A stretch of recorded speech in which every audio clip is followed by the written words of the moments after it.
Greetings, friends. This short PowerPoint presentation will show you how to use the principles of exegesis laid out in Akin, Curtis, and Rummage's engaging expositions when applying them towards epistles. When you're developing a sermon, you're going to be preaching exegetically through one of the letters of the New Testament.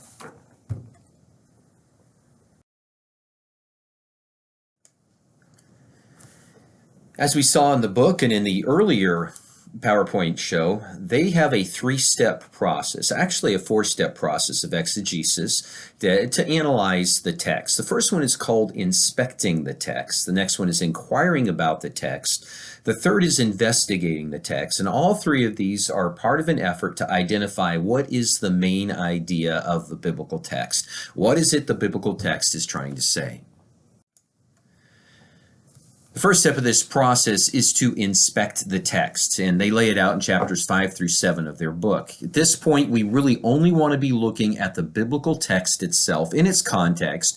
We can look before and after within the same book of the Bible, but we want to see what is the Bible passage trying to say? What do we notice about it? And our goal is to dig deeply into that biblical text.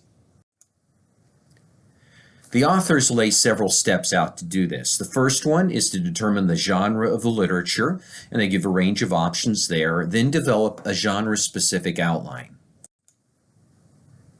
There are some specific, unique steps they want to do to develop outlines for epistles. That is, number one, determine the scope of the text. What passage are you going to be studying? Number two, what are independent clauses? And in a pure sense, an independent clause is something that could function as a sentence on its own. It has a subject and a verb. It may have an object as well, what's often called a predicate. In other words, Joe threw the ball. Okay, you've got your subject, Joe, your verb, threw, the ball is the direct object.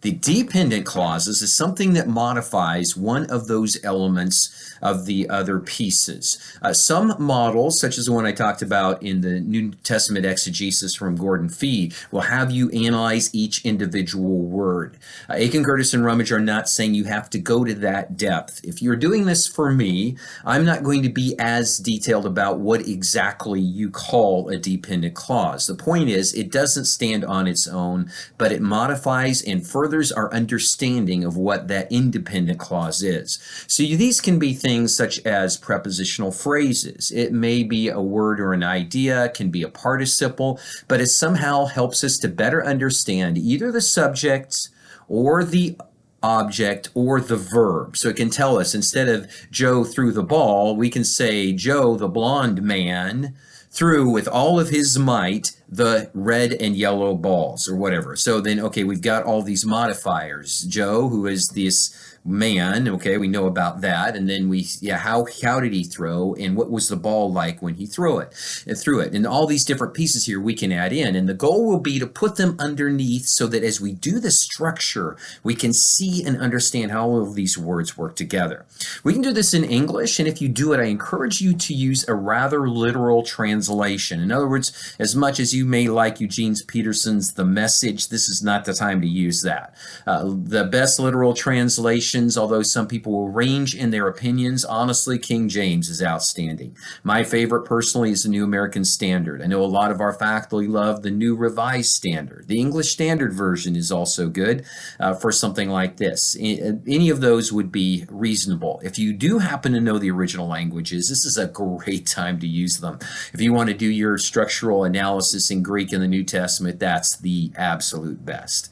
So once you've done that, you've taken a look at those structures, you've laid them out, you have a good idea of how these sentences work together and how the words add meaning, then you want to take a look for transitional cues.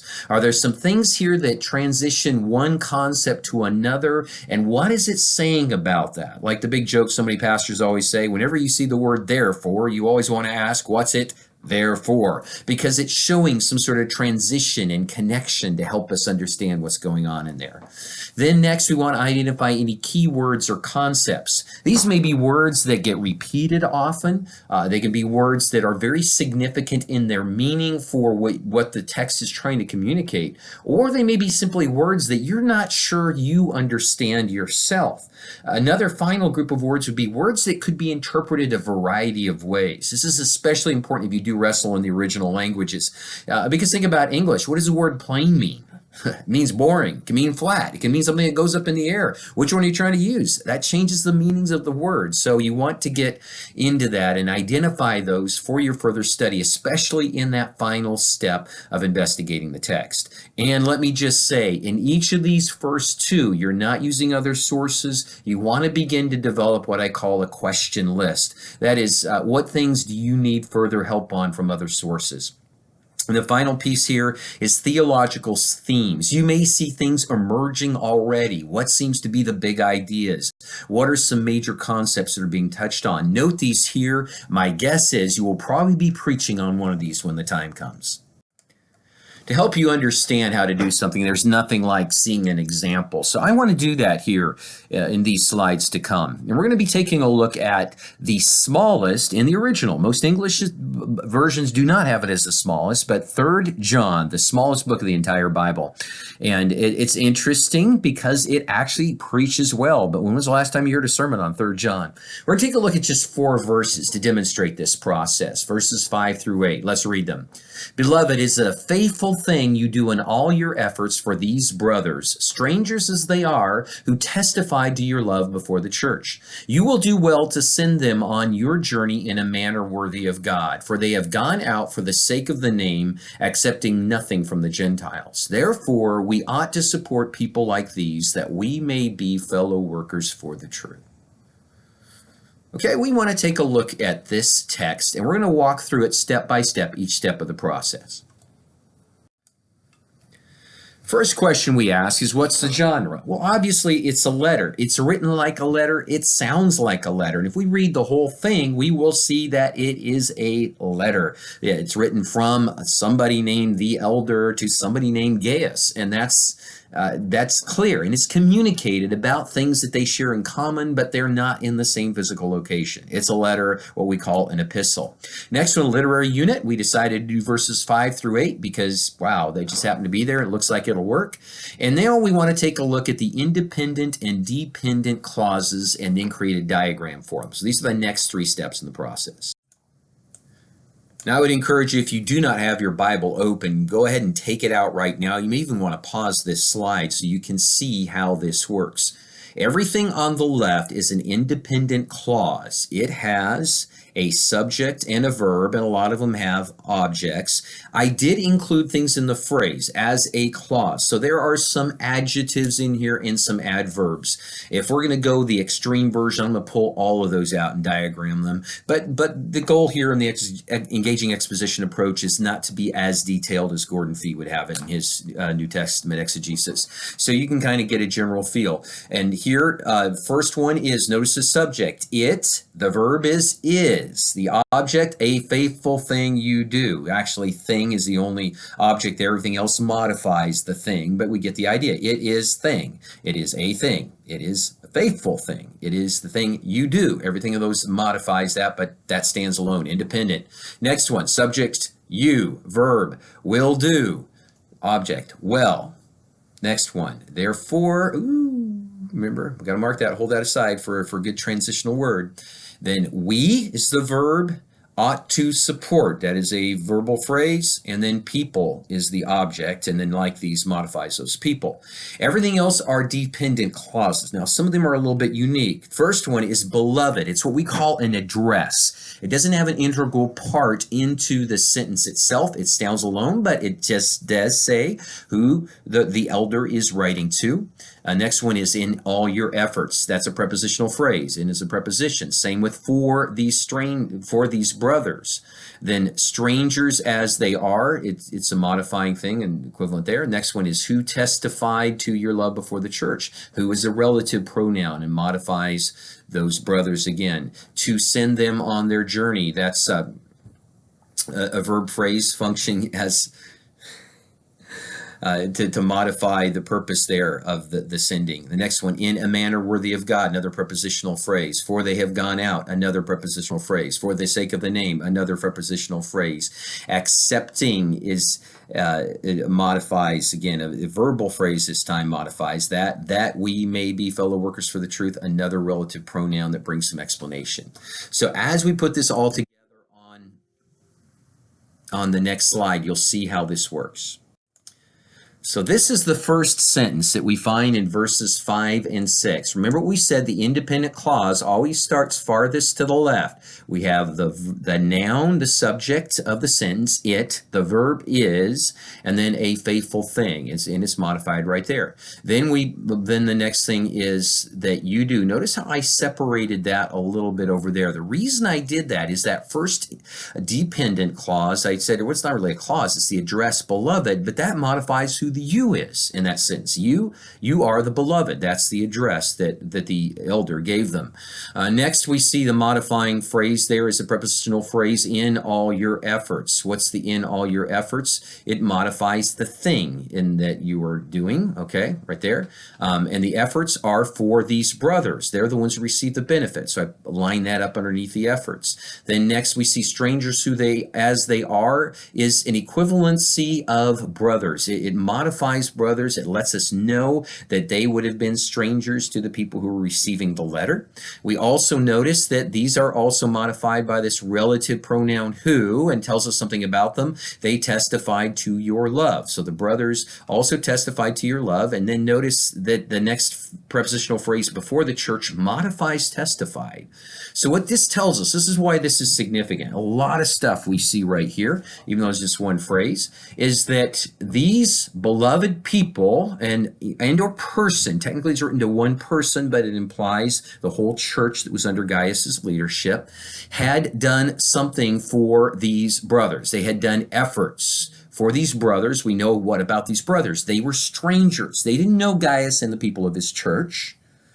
But also we notice that they testified to Gaius's love before the church. We don't know what church that is, but it's implied it's the church that John, or the elder, we can assume he's John, we don't know that yet, attends and probably pastors or leads. So they were with Gaius and his church. They were strangers there. They're not strangers back at the elder's church, and yet they gave an excellent report that Gaius and his church loved them. And so why is the elder writing this letter? He's writing in part because you were faithful.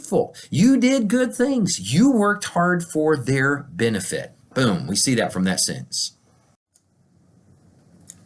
Next, notice how the remaining two independent clauses all the way left here for these last two verses. The first one is you, subject, will do, verb, well is the object right there. Okay, and then we say, what do we say under that? It's modified. Next with a verbal phrase saying, what is the doing well? To send them on their journey. So somehow these people would send them on their journey. Next we see, how are they sending them? That's modified with a prepositional phrase, in a manner worthy of God. So how you send them, if you send them in a manner worthy of God, it would be good enough for God himself. Wow, that's incredible. And notice the elder is saying you do well when you do that. Then next he talks about why they do well when they do that. Another prepositional phrase starting with the preposition for. Why? Because they have gone out. And then seeing modifying the gone. When they went, why did they do it?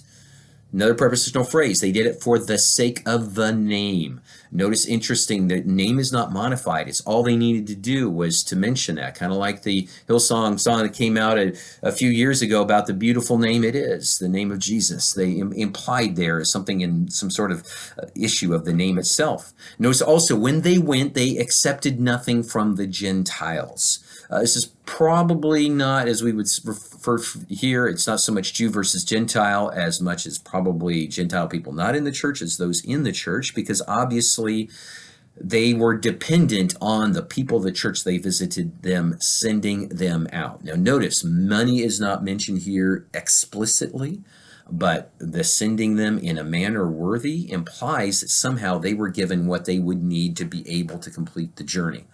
And so this second sentence that we're looking at right here, the people, Gaius and his people, do well when they send out these traveling brothers in a manner worthy of God, because they go out in the name, for the sake of the name, which would imply the mission of Jesus. I think we can say probably pretty strongly. Also, they're not depending on others. They are dependent on the church itself to enable them to do what it is that they do. And so then we see this significant word. I've got it underlined. This is what's called a conjunction, although this is a little different than the and, but, nor, or for that we often run into because it's so transitional, so significant. We want to underline that. It doesn't function as a main part of the sentence, not a subject, verb, or object, but it helps us understand what the writer is trying to say. Therefore, this is why we ought to support people like these. We ought to support people. That's the subject. We ought to support verb, people, object, and then like these modifies. What kind of people? Again, these brothers who've gone out accepting nothing from the Gentiles. Why? Why should we do this? Another modifying phrase down here, that we may be fellow workers for the truth. So in other words, when we send them out in a manner worthy of God, we become fellow workers. Even though we're not going out, we are part of their mission, part of doing the work that the truth requires.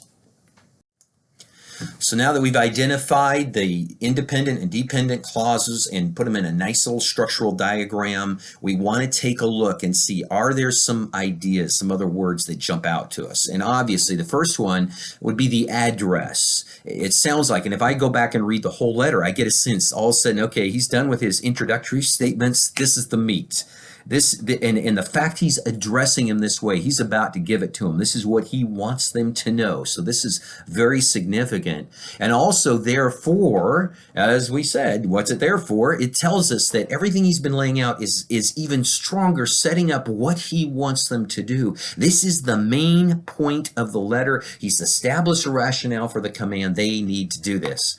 And so, as we go back again, take a look. What key words do we see? Well, this idea of sending, important, going out, both this idea, right? People traveling and yet other people are supporting them and sending them and helping them get their work done. Even that word support right there was key in verse 8. Also worthy, in a manner worthy. What does that mean? A manner worthy of God. We need to treat these people as if God himself were with us. That's what he seems to be saying. And the next one, we become fellow workers. That's a key idea that the elder is really trying to drive home for us. And so now that we've seen all this, are you starting to get an idea what these four verses are trying to say? All right, let's identify it. Let's write it down in our theological themes. Now you may come up with some different ones, but here's what I see. I see this is just like an awesome missionary support letter written on behalf of missionaries by somebody else. Don't you see that? I mean, you see people who are going out for the sake of the name, who are going out and doing work for truth. What does it sound like they're doing? They're preaching the gospel. They're telling other people about Jesus. They are encouraging churches, but they are traveling as they do that. And so they are dependent on other people's generosity to make that happen. So we have this pattern of missionary support that still continues into our generation today. Some people are called to go and everyone else is called to send them. And this is the mission of God. This is how the mission of God happens. And I think this is a powerful theological theme that this letter is trying to communicate. In these four verses expressly, there are some other principles here as well that we will see emerge as we take a look at the whole text in context. But we won't get to that until we do the second step of the process, which is inquiring about the text and looking at it in a bigger sense. So now that we've inspected the text, we've looked at our passage explicitly to see what it says, now we want to begin asking questions about the context. Things like the culture. Is there anything about their culture that we need to get our brain around to really understand it? Because they don't do everything that we do today. There may be some cultural elements we'll need to interpret the passage correctly. Also historical. Were there any historical events or things going on that affected why the letter was written or what it's trying to communicate? Geographical. Any places mentioned that would be significant? Again, the whole goal is to accurately interpret it. And of course, theological context. So identify some theological themes. They're going to come back in again. But we want to look at this, and I think that, remember, this whole process is to accurately interpret the biblical text and determine what is the main idea of the text that it's trying to communicate, and especially what's the main idea I can take and apply in my listener's life through my sermon. Now, a lot of questions can be answered by the biblical book that our passage is in. Sometimes the passage itself can answer these. Sometimes we've got to go a little bit before and after, maybe the whole book itself. In other cases, we may go beyond this throughout the Bible. At this point in time, now, Akin, Curtis, and Rummage are not completely clear. I'm reading into what they're trying to say, and I'm going to ask you to not begin to consult other sources yet. You will be better able to answer a lot of these questions when you do, but let's save those for the third step. What I want you to do is wrestle with Scripture. This is the anointed, inspired Word of God we're looking at right here. Now, again, there's a lot of great men and women who've done a lot of research that will help us understand and interpret it, but there's something about wrestling with the Bible itself and then going to the sources to help inform our interpretation that's going to be key here. So let's take a look at this, and while you're doing this, again, keep up that list of questions that you're going to want to ask from these other tools as you get the opportunity. And it's okay to use some good search tools. Use a concordance, use a Bible search software to see if you find an idea, a word, a person, a historical event, what does it occur elsewhere in Scripture. Go ahead and look at that. And I will say, if you're handing this in for me, please do this paper in the narrative, written out, full sentence, Turabian form. The first paper is not so significant that way. Inspecting a text, you can just give me independent little clauses, kind of like they show in the book right there. I'm not expecting a narrative paper. I am in this one. And I want you to address all four of these, and probably also something they don't mention in here. Are there any events or circumstances on a low level or anything else that we can get informed about that's going to impact our interpretation? And you'll see where I've put them in here as we go. For the cultural context, things that we can learn from 3 John itself, we see that the letter was written from somebody who calls himself the elder. I'm capitalizing it here. The English Standard Version doesn't capitalize it. And this is obviously a title. I don't think it was his name, presbyteros in Greek, but it is a title, and that title conveys authority, because he's giving instruction, and even refers to somebody who does not submit to his authority, named Diotrephes, later in the letter. So, and he doesn't say, oh, well, he doesn't listen to me. No, it's he better get his stuff together. I'm going to come there and going to take care of this. So obviously there's a hierarchy here. There's a hierarchy that somebody who does not live in the same town exercises authority over this congregation. And also, he addresses an individual named Gaius, but talks about things that happened in the church. And the implication here is that the letter should be read to the entire church, but it's addressed to an individual. So notice, we have a 3-tiered hierarchy already. We have this elder who's overseeing probably multiple churches. We have Gaius, who's the local on-the-ground leader of the church. And then you have other people in the church. And also we see that a cultural thing is there's a group of people who traveled in the name, who were ministers of the truth, who went to the church, did something to the church, and were given gifts at the church that enabled them to return. So they experienced hospitality, and it was good because they went back to the other church where the elder goes and said, hey, great stuff happened here. Gaius is a great guy, he's gone on in the faith. And so even I would say that the fact's not on my slide, but that there's a letter going back and forth between them is a cultural thing. Letters happen. All right, great. We don't send too many anymore now. We'll rather do an email or a text, but that happened. And so we get this idea of traveling ministers being supported by churches that they visit. Also, we have a couple of specific individuals mentioned later in the letter after our text. One rebelled against the elder. Another named Demetrius is praised. We don't know much about him, but we have some questions. As we look at the rest of the New Testament, we can see that these cultural things that we notice in our text occur throughout.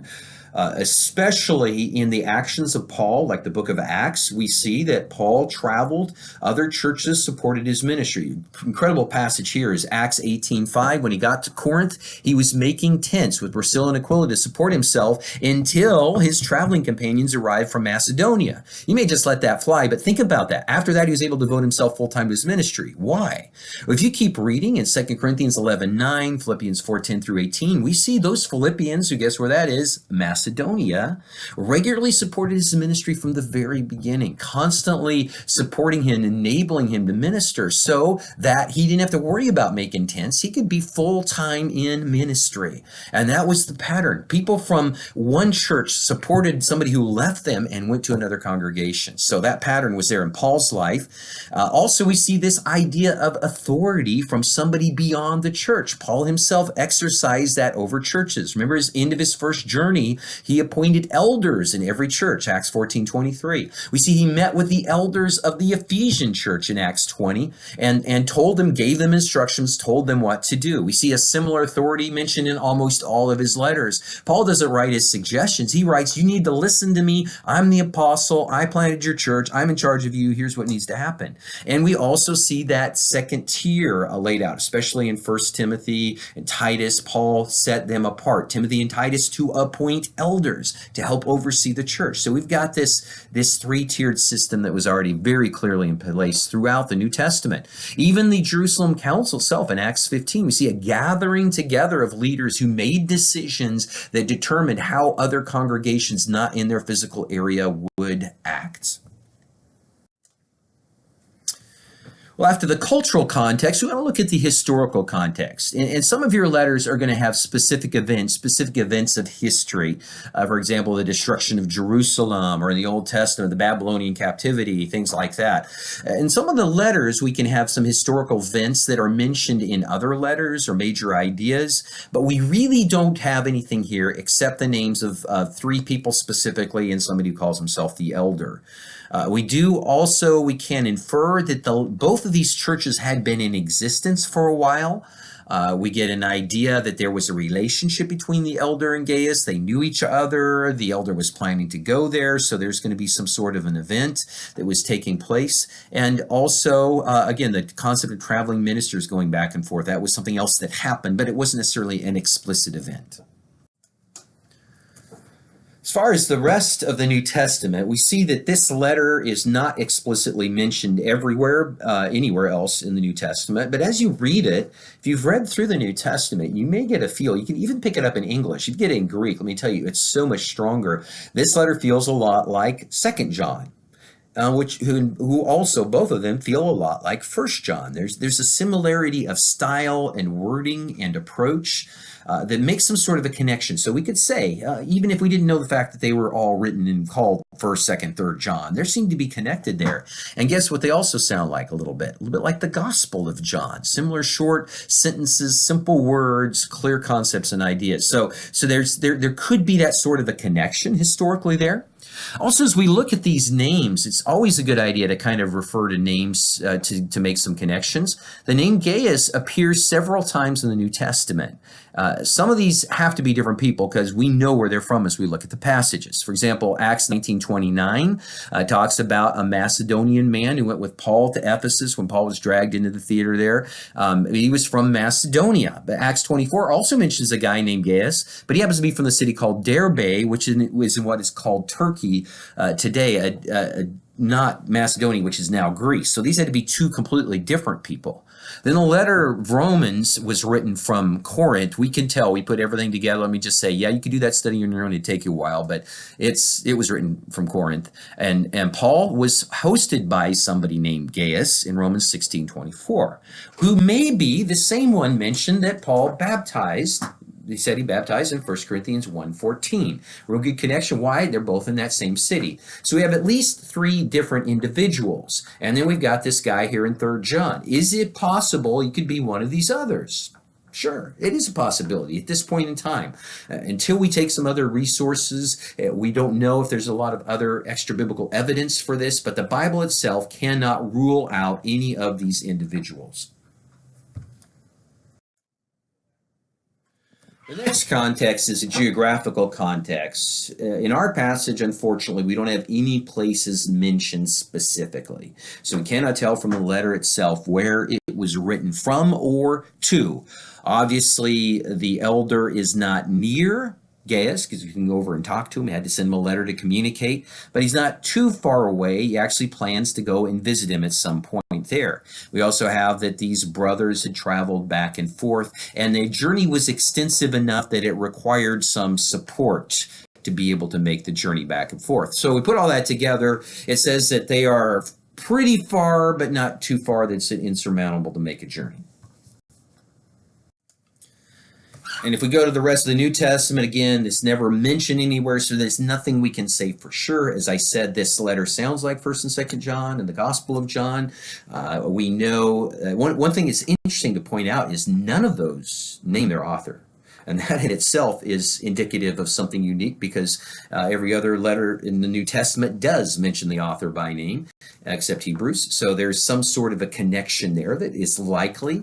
We do know geographically the Gospel of John takes place in Palestine, Jerusalem, mostly in Galilee. But yeah, that doesn't necessarily have any relevance for what we're looking at right now at this point in time.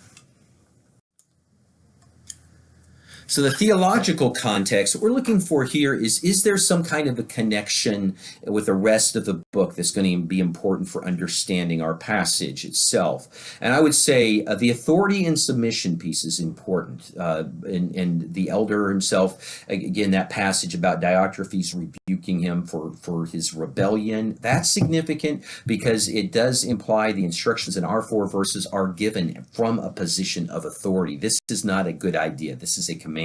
Important maybe to keep in mind there. Also, this concept of hospitality throughout the letter. Another one is we saw before earlier that some people are called to go, others are called to send, and those who do the sending become fellow workers with those who go. We saw those there, and we see those patterned throughout the New Testament. We saw that in Paul's life as we were looking at the context there.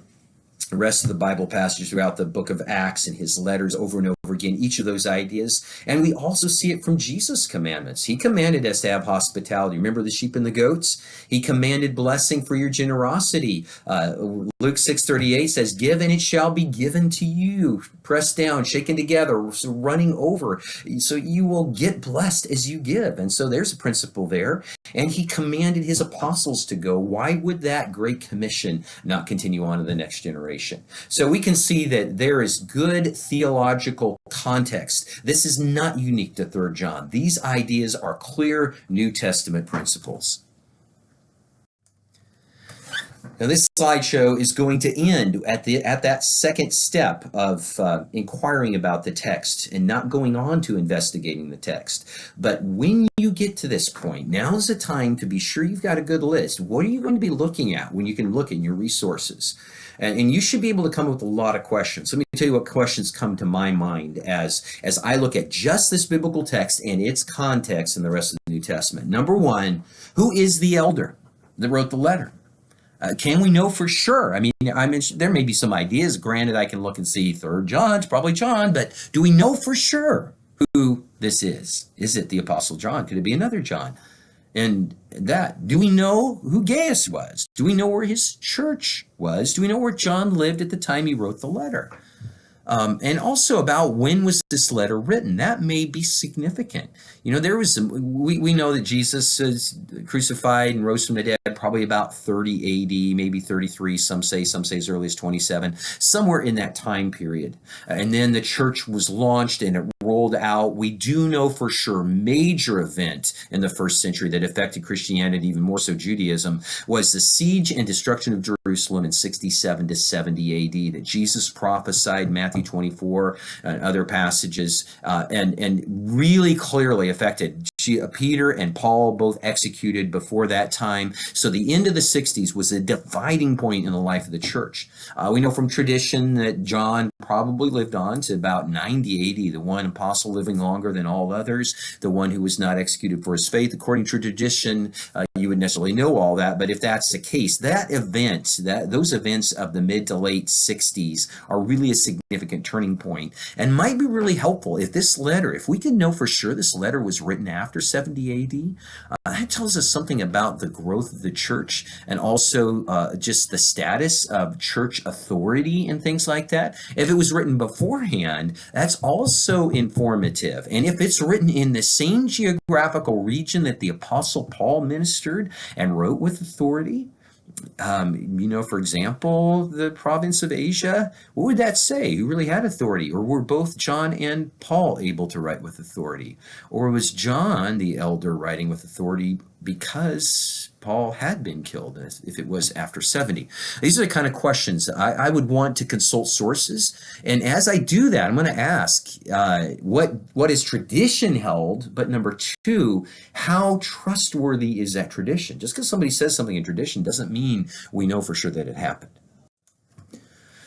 Other questions will be important for us to possibly get whatever we can from our other sources on to interpret a passage like this is ask the question, what did these traveling brothers do? We know from the word specifically they went out for the sake of the name. They were ministers of the truth. So what did that mean? But they were speaking in a church. Were they already all Christians in the church? Were they just encouraging already Christians, or were they evangelists going out trying to reach people who'd not yet heard the gospel? Were they church planters or trying to expand into new places that the gospel had not yet gone? We don't know yet. It would be interesting to know that did this pattern continue in the 2nd and 3rd centuries AD, really until Christianity was well established and you had the Edict of Constantine that made Christianity legal in the Roman Empire. That would be really interesting. Was this a common pattern? And also, was this a common pattern in the secular Greek and Roman world? Were traveling speakers supported by those who heard them? Was that there, or was this unique to Christianity? It may or may not change my interpretation or the way I preach, but I may find some really interesting stories that can help my people better understand the scripture and what's being said. And also, in their own missions giving, understand they're a big part of Christian history. This is not just some little token thing we do just to help somebody we like. This is a part of the mission. This is what we are really, really doing here. This is what we're about. And Jesus hasn't come back yet, so this part of our job has not stopped. Well, and then other things, these two specific names we get later on in the book may or may not help us depending on how I'd want to preach this passage, but Diotrephes, the guy who was in rebellion, what was his role? What was his relationship to Gaius? How was he in the church? Sound like they're both in the same church, but what's happening there? What did he do that he rebelled against the elder? We probably don't get to know the details. People probably speculated throughout history, but whatever we can know for sure will be helpful. Same thing with Demetrius. He was well spoken of. It sounds like he may have been the leader of the traveling brothers, so to speak, those who were ministering, going back and forth. May have been the case, or was he somebody else? We don't know. Also, another question I didn't write down here. It sounds like the letter is going back. The people, the same brethren, are going back to the same church again. And so this letter, in essence, can become an endorsement from the elder who would have been seen as an authority figure by those in the church, saying, yes, please, you did well to give generously to these guys. Please give to them again. Probably something like that. At any rate, I would list these questions, and then as I enter that third step to investigate the text, I'm going to be pulling out some really good commentaries. I'm going to go find, typically, commentaries that only deal with one book. The problem is there's not many that only deal with 3rd John. A lot of them deal with 1st, 2nd, and 3rd John. But looking for something that's pretty meaty, that's going to be wrestling with the original language. Even if I don't understand it, I want to be sure the scholar I'm turning to has done that. You may want to look at some good New Testament introductory books. There's a great series of dictionaries from InterVarsity Press that will go in there. Anything that can help us understand, even an extra book talking about traveling, the history of missions. I mean, this would be a great source for something like this to help me get a better understanding and be able to answer these questions. Well, I hope this slide has been helpful for you to get a better understanding on how to work this part of the process, especially if you're going to be looking at an epistle, getting ready to preach it. I may or may not be able to give you a third slide there as well to talk about a third presentation, talking about how to do the investigation component itself, and then how to take it, discover the main idea of the text, and put together a great sermon. May God bless.